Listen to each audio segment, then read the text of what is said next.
I'm looking forward to the gathering of the industry and the entire value chain.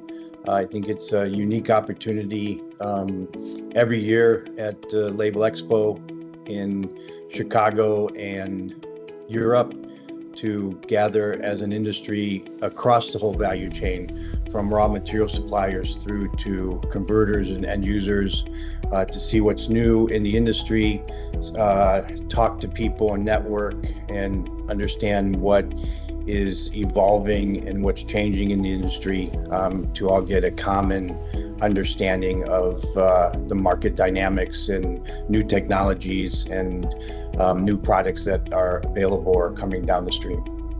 But I think the actual event itself it's broadening the scope. There is a bit more packaging involved now than what there was, although it's been heading that way for a while. But it's just always good to meet up with people. I mean, you can meet everybody that you're dealing with over the phone, face to face, and you develop a different kind of connection. And I think it's just it's the social side. Obviously, there's a business element to it. One place to see every piece of machinery and every technology and compare and everything else.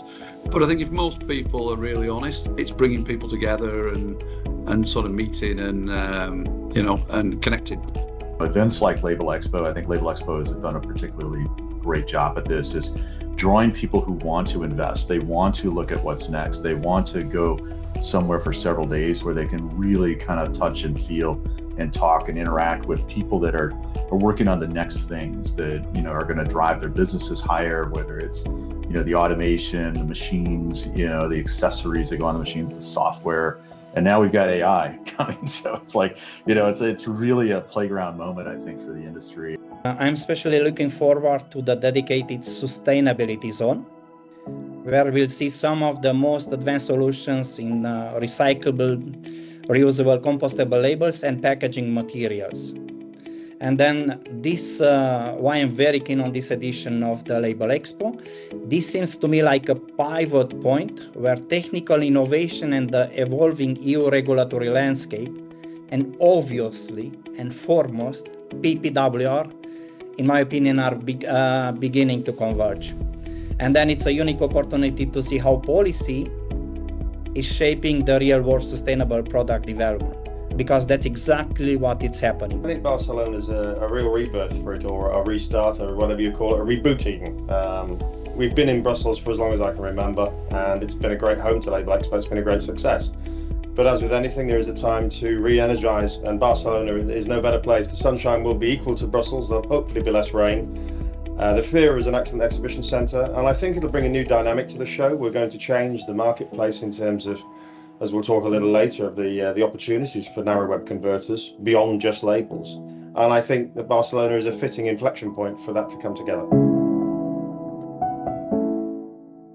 Look, I'm very excited to see Folding Cartons make its debut at Labelexpo in Barcelona. We're really seeing a blurring of the lines between these marketplaces. We've seen it before with labels and flexibles, but now cartons, and particularly fiber first thinking, is really driving the packaging agenda globally.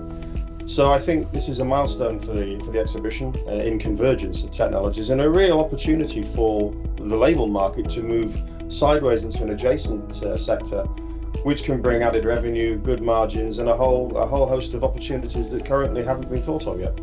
The opportunities in packaging are only going to grow. People are moving away from glass, they're moving away from tin. The opportunities in terms of development of materials, to work with more products. I think for innovators, businesses that are innovative, I think there's huge opportunities. I think the material sector will go through a certain transformation that's maybe a little dramatic of a word, but there's a lot of work going on, particularly around sustainability. We have PPWR coming into effect in Europe, which is having a profound impact on product development, on the way companies have to do business in the future. So I think that'll be transformative, all under the sustainability umbrella, which is linked to innovation in terms of new products, in terms of new processes, as well as the impact that AI will have year on year moving forward in terms of production, process control, in terms of inventory management and customer service, as well as marketing and communications and other functional activities that AI will have an impact across the whole organization.